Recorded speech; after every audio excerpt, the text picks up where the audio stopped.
Bueno, bienvenidas, bienvenidos a todas, todos, todes a este 11º capítulo del podcast Educación en Derechos Humanos para el Chile Actual, un podcast que realiza el Museo de la Memoria y los Derechos Humanos en colaboración y coordinación con la Red de Equipos de Educación en Derechos Humanos de Chile y que busca precisamente abordar temáticas referidas a educación en derechos humanos en medio del contexto actual que estamos enfrentando como país, pero también con la intención de poder transmitir diferentes herramientas prácticas y didácticas a educadores y educadores en derechos humanos para que puedan también implementarla dentro de sus diferentes espacios. Bueno, estamos acá con Cintia Vargas también del Museo de la Memoria, con quien vamos a estar compartiendo esta moderación.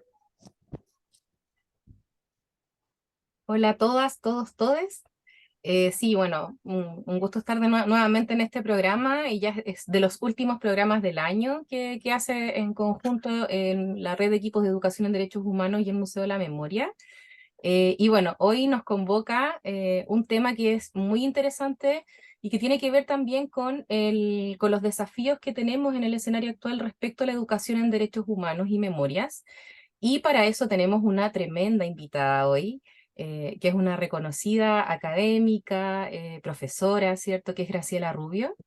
Ella es doctora en educación por la Universidad de Granada, es magíster en Historia de Chile por la Universidad de Chile, es profesora de Historia y Geografía de la Pontificia Universidad Católica de Valparaíso y bueno, ha desarrollado una importante carrera académica de investigación docente respecto justamente a estas temáticas. Entonces, bueno, te damos la bienvenida, Graciela, a este espacio. Es realmente un gusto, un honor tenerte aquí para poder dialogar sobre este tema que para nosotros es súper importante también respecto al acontecer actual. Hola, Cintia, hola, Tomás. Agradezco la invitación al museo y la presentación. Y bueno, también la posibilidad de compartir sobre los temas que tienen que ver con educación en derechos humanos y memoria, que como veremos son mucho más transversales, ¿no? En el sentido de que afectan distintos planos de la vida, ¿no? De los sujetos hoy día. Y bueno, son tremendamente necesarios para pensar justicia e igualdad. Pero hay puntos ahí que relevar para ver qué está pasando.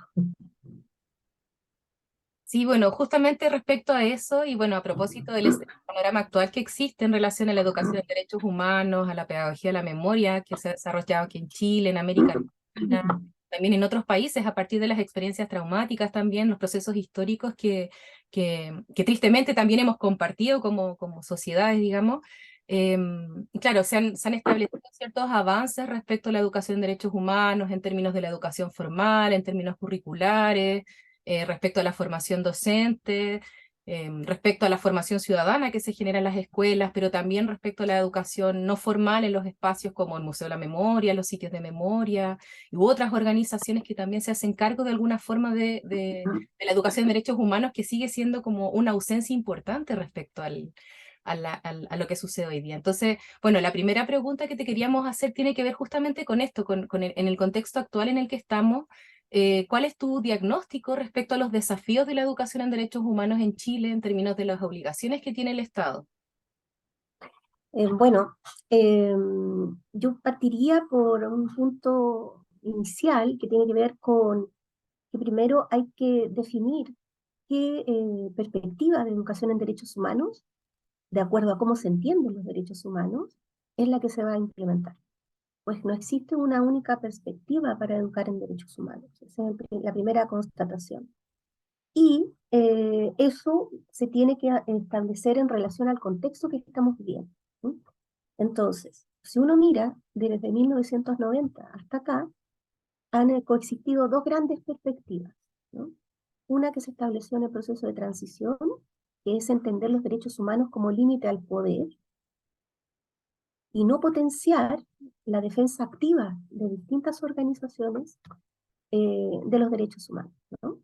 No es que no existan o que no hubieran existido, sino que el límite al poder, es decir, para estabilizar la democracia que se estaba reinstalando, esta democracia liberal, ¿no? Postdictatorial. Y otra perspectiva, que es la que está más arraigada en las organizaciones sociales y en los agentes, defensores y defensoras de derechos humanos y del trabajo de memoria, entre otros, tiene que ver con una perspectiva de entenderlos como el derecho a tener derechos, cuestión que es referenciada por Elizabeth Gelling a propósito de los movimientos de memoria, particularmente, pero no es exclusivo de ellos, ¿no? Y esa tensión, de alguna manera, se puede datar y se puede seguir desde los años 90 hasta el presente. Entonces, por una parte, el gobierno suscribe acuerdos y convenios, o el Estado más que el gobierno, y va instalando derechos humanos como un conocimiento en distintos dispositivos e instituciones, pero no los transforma o no los ha transformado en un recurso activo, ¿no? Para ser ejercido. Por lo tanto, se producen ciertos vacíos allí, también tensiones. Y eso pasa eh, por reconocer primero qué democracia es la que queremos construir, fortalecer, generar, ¿no? Y eso, claro, depende de las entidades o de los agentes de derechos humanos, cuál es su perspectiva, ¿no? Evidentemente que las organizaciones sociales defensoras de derechos están por esta ampliación, ¿no? O el derecho a tener derechos, siguiendo a Ana Arendt. Y por otro lado, vemos en general una política, una continuidad de política pública asociada al tema, que más bien eh, uno diría que desde el año 2000 como que se empieza a abrir porque los derechos humanos se empiezan a globalizar en el mundo. Es un fenómeno mundial, ¿no? Propio de la globalización. Y cuando digo globalizar es que se amplían, eh, que van permeando distintas referencias del derecho y también instituciones. Entonces el Estado va asociado a eso, pero se mantiene esa idea de límite al poder y con un vacío que pasa a ser llenado muchas veces por sectores conservadores que no reconocen este cuerpo de conocimiento, cuerpo jurídico de conocimientos, que tiene un énfasis político y un uso social. Y por lo tanto, ahí es donde se producen o se pueden explicar muchas de las tensiones y de los problemas que tenemos, ¿no? Entonces nos vamos a encontrar en distintos dispositivos, tanto educativos o declarativos, están. La pregunta es, ¿cómo están integrados, ¿no? Y volviendo a este desafío de pensar cuál es el enfoque, esa gran perspectiva, ¿no? Otra cosa es la perspectiva de la EDH, que hay muchas, pero, pero ¿qué perspectiva sobre los derechos humanos es la que vamos a potenciar para potenciar cierta democracia? Y sabemos que tenemos una crisis de democracia, de nuestra democracia, que no es propia solo nuestra, pero la nuestra tiene connotaciones específicas, ¿no? Que están dadas por el ciclo postdictatorial, el neoliberalismo, etcétera, y las grandes desigualdades, con una desafección política importante, como ustedes han dicho, con instalaciones de estos negacionismos o estas reducciones de los derechos. Uno puede seguir que desde los años 90 hasta acá, no es que, o sea, hubo negacionismo, ahora se reeditó desde el 2017, ¿no? Es como empieza un proceso mucho más internacional, pero es notorio desde el 2017. Entonces, lo primero es definir qué perspectiva, de acuerdo a qué democracia, ¿no? Y eso también no tenemos que esperar que el Estado en sí los defina, es decir, los agentes de memoria pueden hacer, ¿no? Eh, lo segundo es que hay que articular, y pensando ahora en el Estado, políticas intersectoriales, porque hemos visto que las distintas áreas de desarrollo del Estado, instituciones específicas, no, no tienen integrados los derechos humanos, ¿cierto? O los tienen de forma nominal, o como un principio universal, pero que no es, como decía recién, un principio activo, ¿no? De uso activo,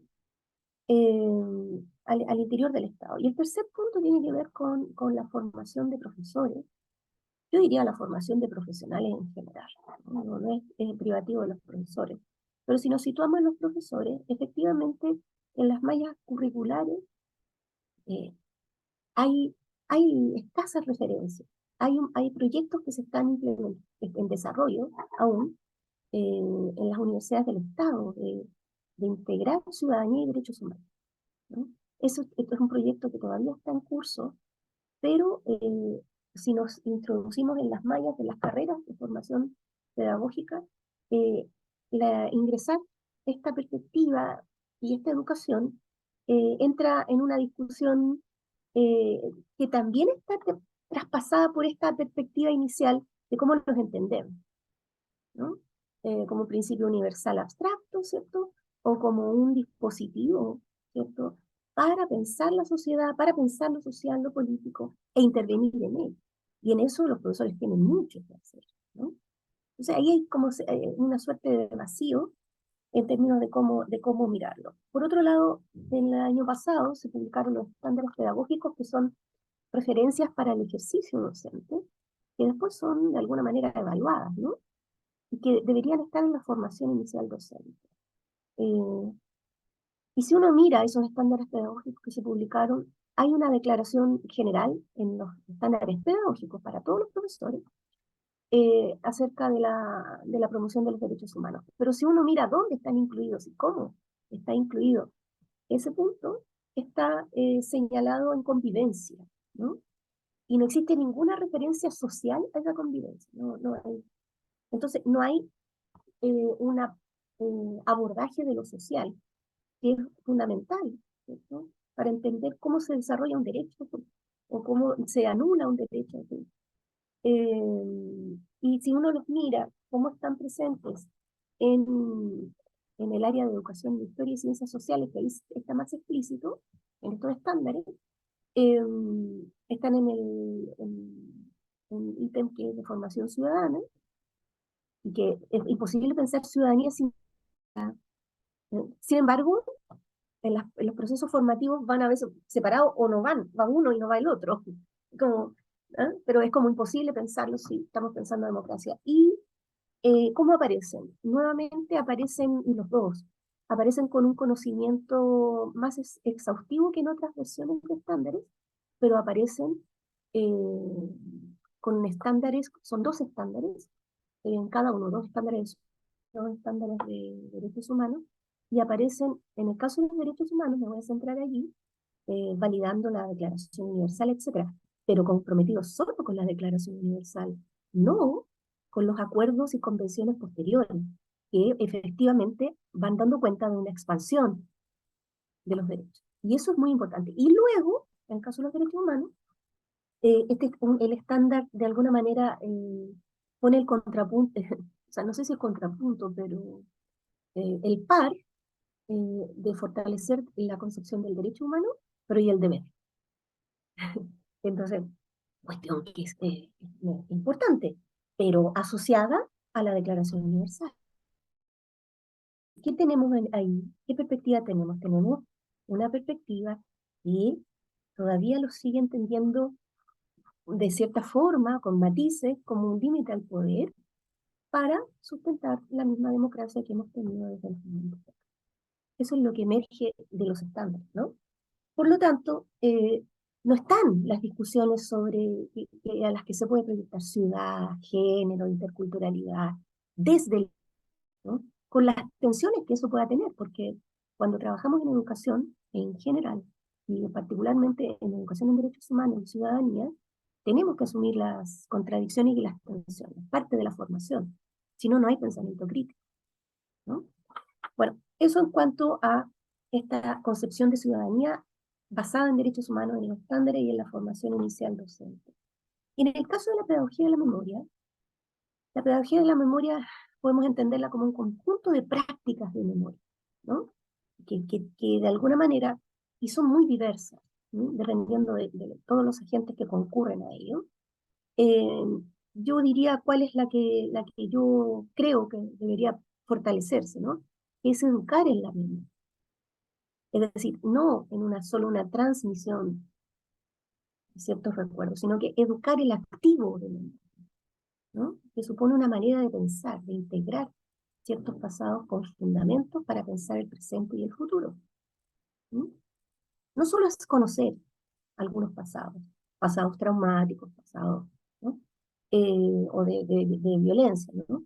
Pero eso supone otra perspectiva, una perspectiva un poco más compleja, ¿no? Y que cuando se potencia este educar en la memoria, se potencia el conocimiento y el recuerdo situado, ¿no? Podemos hablar en propiedad de experiencias tanto personales como colectivas, territoriales, etcétera, en relación a una historia más general.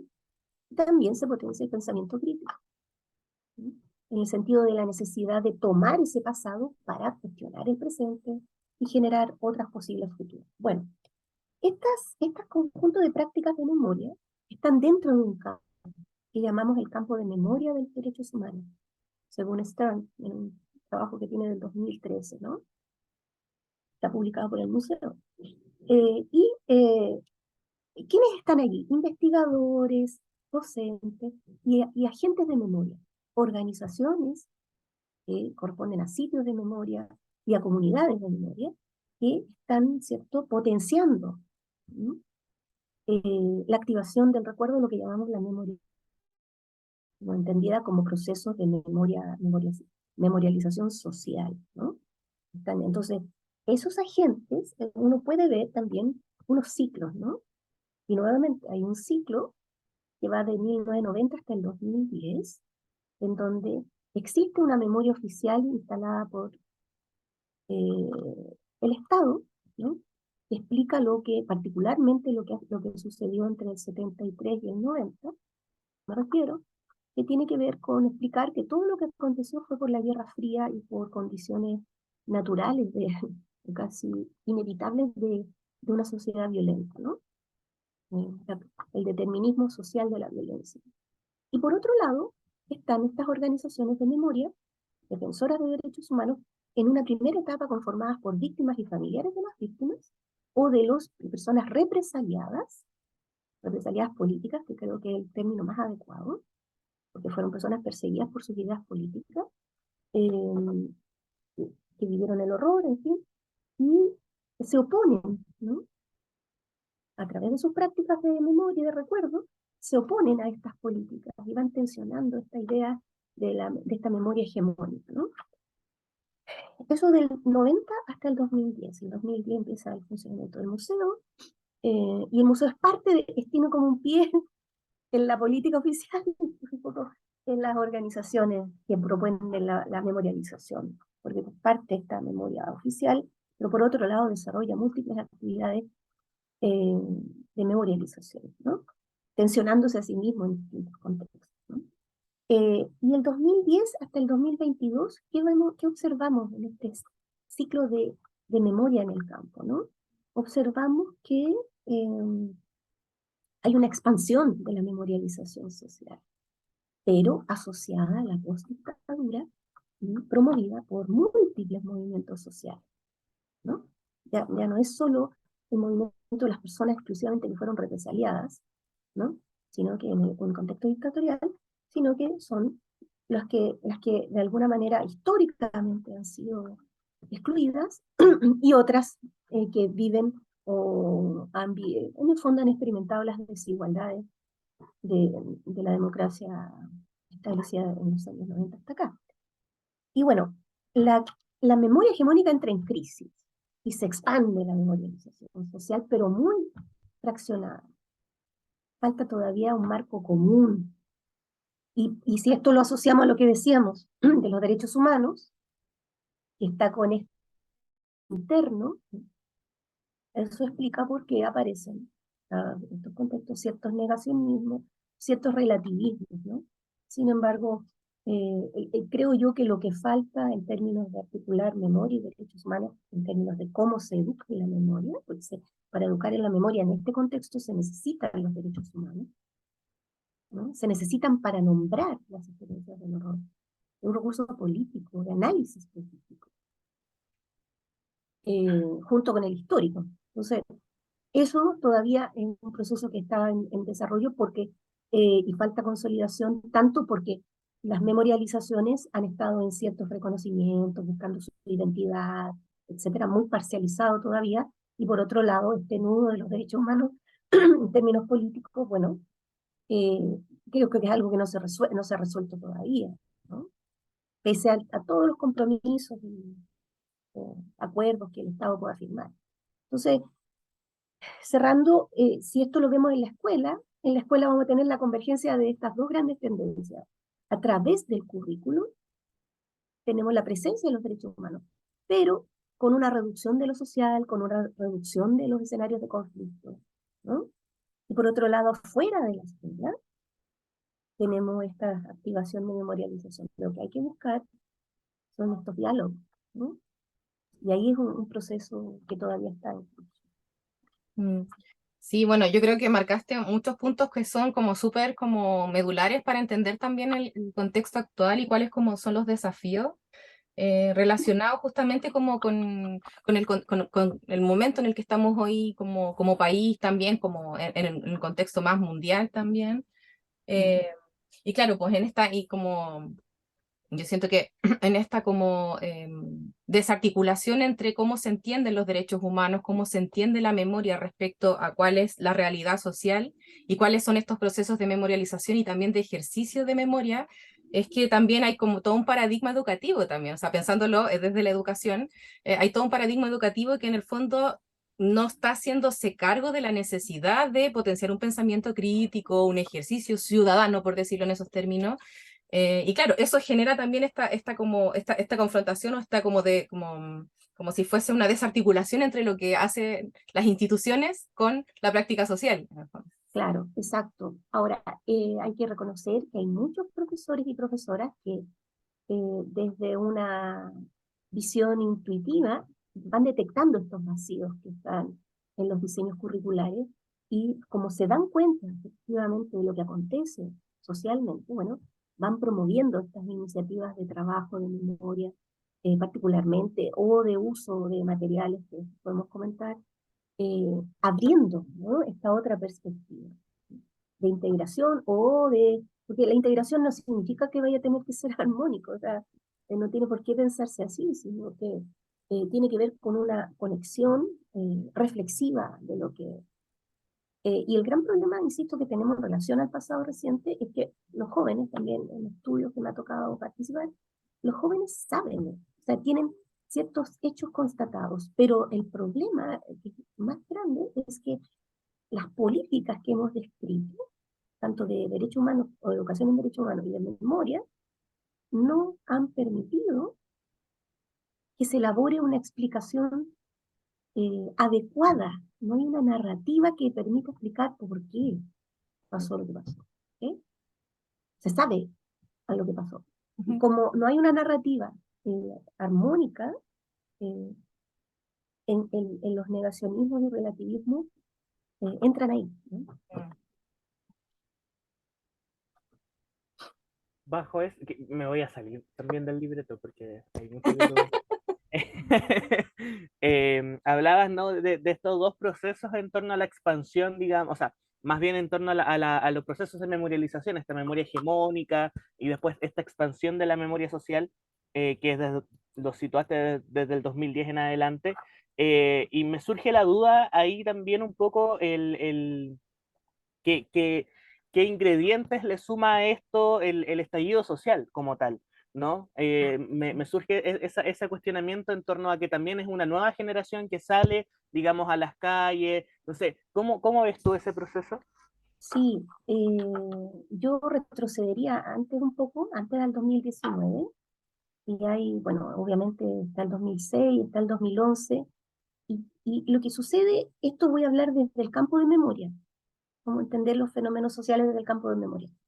Desde el 2010 empiezan a aparecer diversos movimientos regionales, etcétera, o el 2011 por la educación y así, ¿no? ¿Cuál es la característica de estos movimientos? Y se activa más todavía el movimiento feminista hasta llegar al 2018, eh, con el mayo feminista, ¿no? Pero, pero hay una continuidad, porque los estudiantes han estado en todo el ciclo, ¿no? Pero, ¿cuál es lo que yo he visto, ¿no? Que estos movimientos, eh, lo que hacen con sus demandas es cuestionar eh, el sistema político y el orden establecido desde los 90 hasta acá. Es como, por eso el ciclo está del 2010 entre el surgimiento del museo por una parte, pero de la década del 2000 hay un campo nuevo que emerge que son los estudios del tiempo presente, en fin, y activa memoria. Entonces se convergen, ¿no?, distintas perspectivas para ir consolidando el campo. Pero en términos sociales, lo que hacen estos movimientos es cuestionar a la clase política que se estableció desde los 90 hasta acá, por su ilegitimidad, y eso está en los estudios también ratificados del PNUD, ¿cierto? Y eso en parte tiene que ver con esa desafección política, pero no es solo porque no le interesa la política, muchas veces, ¿ah? El modelo de política que se desarrolla desde esta clase gobernante, ¿ya? En torno a eso, entonces, se cuestiona este modelo e inevitablemente este modelo es el resultado de los acuerdos de los 90 y eso vuelve otra vez al periodo dictatorial como el origen, ¿no? Pero el foco está allí, está en las promesas de los años 90, las promesas incumplidas del modelo, y ¿qué hacen? Buscan, cuando activan memoria, buscan hitos de los 90 hasta acá para señalar, ¿cierto? Ese vacío, ¿no? Y al mismo tiempo son, por otro lado, de movimientos que buscan crear su propia identidad, ¿no? Cuando, depende de qué movimiento hablemos, pero buscan eso. Ahora, si vemos qué pasó en 2019, o sea, perdón, sí, ya entramos al tema del 2019 y el proceso actual. Bueno, antes de eso, ya la crisis en el 2011-2013 ya estaba, desde la memoria ya estaba señalada. O sea, ya había una crisis en los textos de prensa del 2013, cuando se cumplieron 40 años del golpe militar, ya había en todas las editoriales, seguía todavía la idea de que el perdón y todo esto, pero ya no tenía sentido, ¿no? Que esta idea del perdón fue instalada por Patricio Elwin, o sea, de ahí no, se fue desvaneciendo en el tiempo.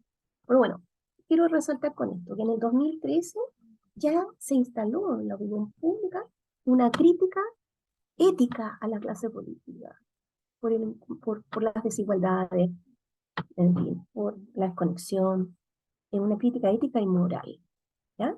Y por otro lado, se activaron muchas formas de recuerdo testimonial a través de distintos medios de comunicación, en donde ya las violaciones a los derechos humanos que se declaraban, ¿no?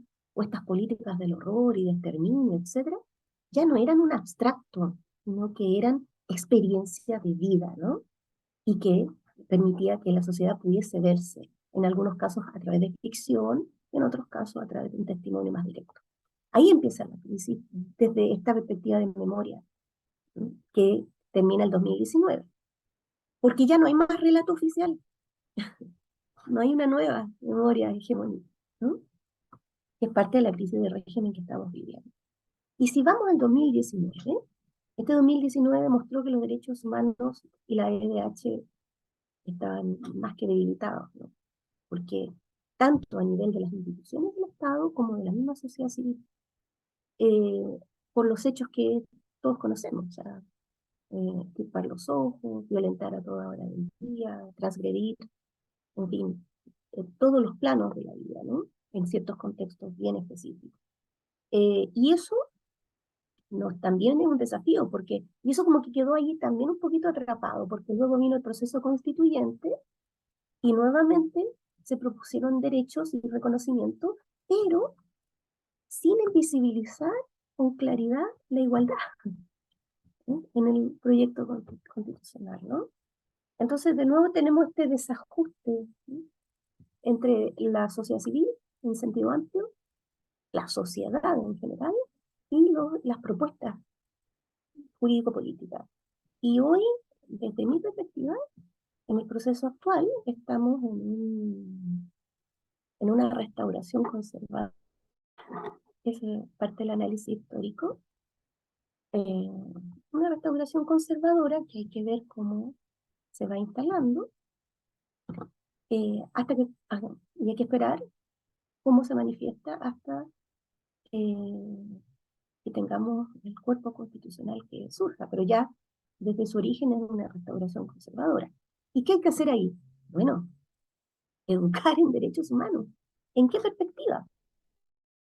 Derecho a la ciudad, de reconocimiento de los derechos patrimoniales, defensa, género, interculturalidad. O sea, en el fondo, integrar los derechos humanos como un referente para pensar los problemas políticos y sociales que tenemos hoy y pensar la democracia y defender un tipo de democracia. Y eso es una democracia basada en derechos humanos, que promueve la justicia, ¿no? Pero fundamentada en derechos. Y con esto cierro. Eh, Eso todavía no es tan nítido, porque hay conexiones. Es decir, desde quienes trabajan patrimonio y memoria están pensando en la inclusión, por ejemplo. Hay prácticas educativas, ya, se está intencionando, pero falta todavía darle mayor densidad, eh, si sigo ese ejemplo, a estas prácticas. Y esa densidad es fundamental para, no sé si acompañar, pero para seguir en este proceso constituyente y ver qué rumbo toma. Si sigue como restauración conservadora o deriva en otra forma, ¿no? Claro.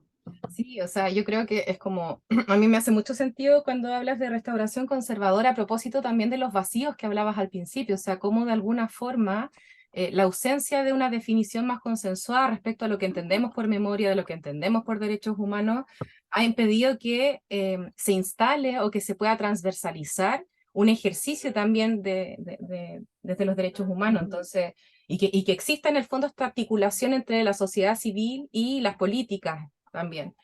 En ese sentido, yo creo que hay un tema que también tiene que ver con este vacío que mencionabas, que es como, por una parte, la apropiación de los discursos sobre derechos humanos que han tenido las derechas en Latinoamérica y, digamos, en todo el mundo, que es un juego como peligroso, digamos, si lo estamos pensando a propósito de mayor justicia social o mayor igualdad.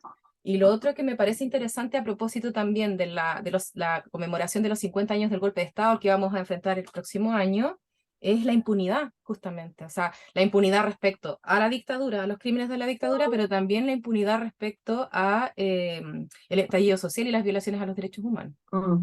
Sí, es como una repetición, ¿no? Y Son eso es ciclos. muy fuerte de procesar socialmente y educativamente. Entonces, como yo creo que todavía eso está en proceso y no ha habido espacio para procesarlo. Entonces, ahí también es un desafío importante en los espacios de educación, todos, no solo la escuela, ¿no? En el caso de los sectores de derecha o sectores más conservadores, han usado distintas estrategias, porque en la década de los 90 y del 2000, cuando se expande más, la estrategia fue homologar los derechos humanos a los derechos individuales. Eso fue. Y el gran gestor de eso fue Andrés Almagro. También está documentado en varios discursos que promovió. Y después de eso, siempre ha sido, o el cuestionamiento a tratar de invisibilizar a los agentes de memoria, al museo, ¿cierto? O cuestionar su legitimidad, su moral o política, ¿no? Y a los sitios, a las comunidades de memoria. Entonces, y como les digo, desde el 2017 ya es una política más agresiva que también se da en América Latina, en Argentina, en Colombia, de no solo de deslegitimar la actividad de memoria y de educación en derechos humanos, de promoción de derechos humanos que realizan estos agentes, sino que violentarlo. Eso acompañado con un discurso relativista y negacionista, que todavía que no ha sido efectivo, o sea, no ha sido exitoso, pero permanece, ¿no? Como estrategia. Y ahí es donde nuevamente es fundamental no perder este norte de integrar educación en derechos humanos y memoria, ¿no? Pero también una perspectiva más amplia, educar en la memoria, ¿no?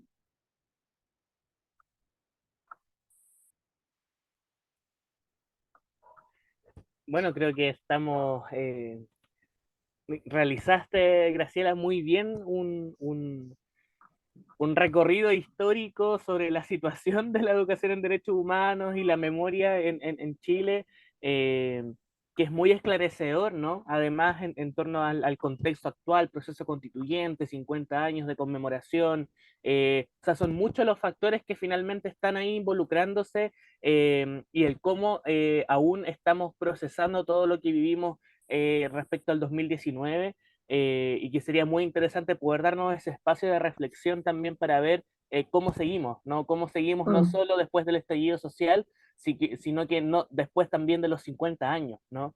Y no generar esto que, bueno, en conversaciones con algunas agrupaciones de familiares, el temor que existe es que después de los 50 años esto se venga abajo, ¿no?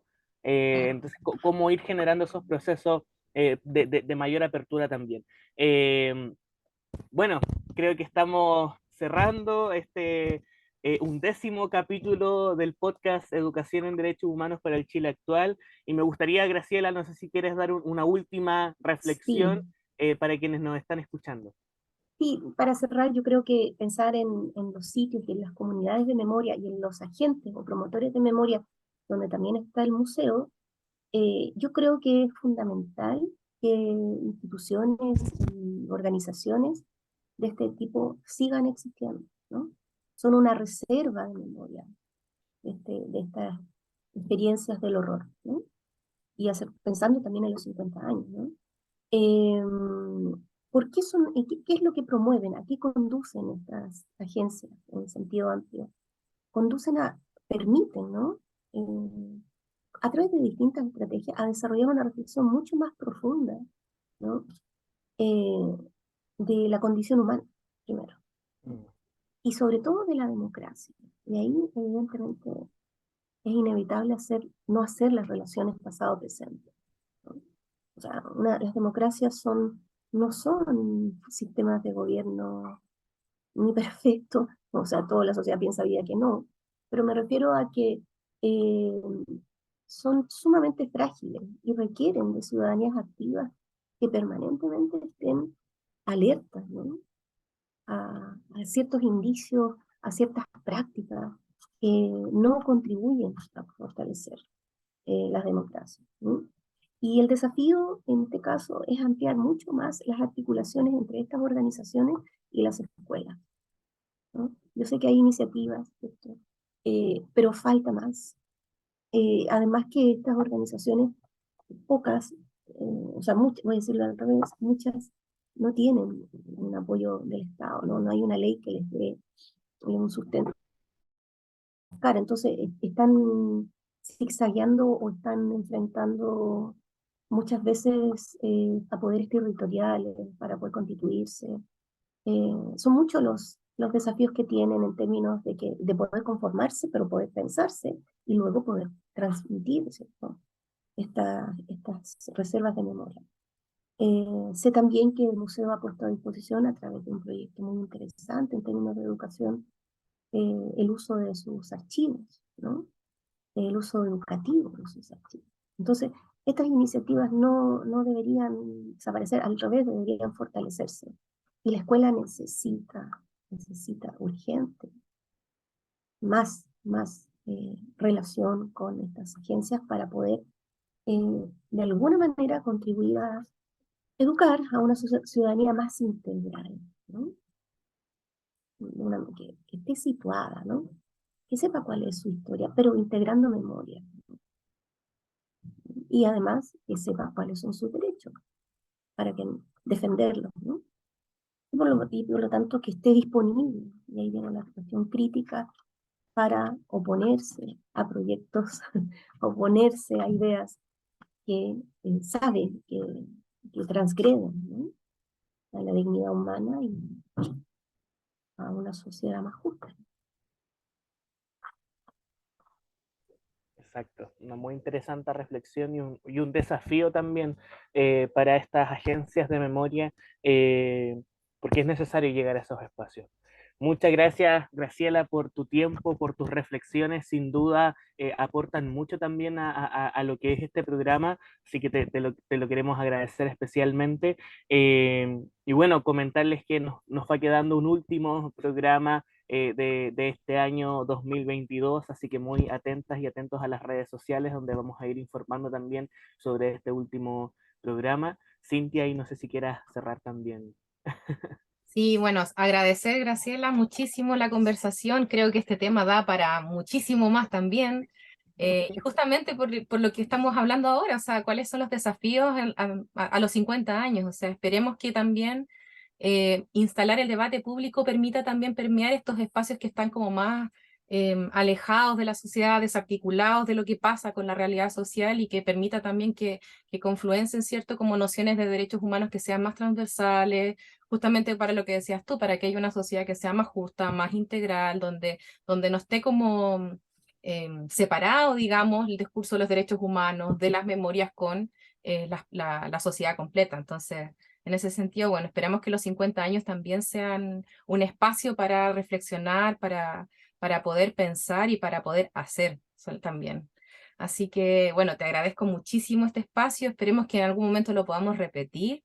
Es un tema que yo creo que es fundamental tanto para la red de equipos de educación en derechos humanos como el trabajo que también hacemos como museo. Así que, bueno, nos encontramos en otro espacio.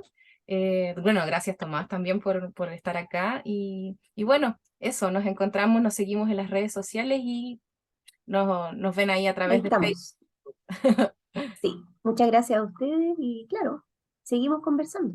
Sí, esto no termina nunca. Hay muchos desafíos todavía. Y Así que eso, bueno, chao, un abrazo grande y nos estamos viendo.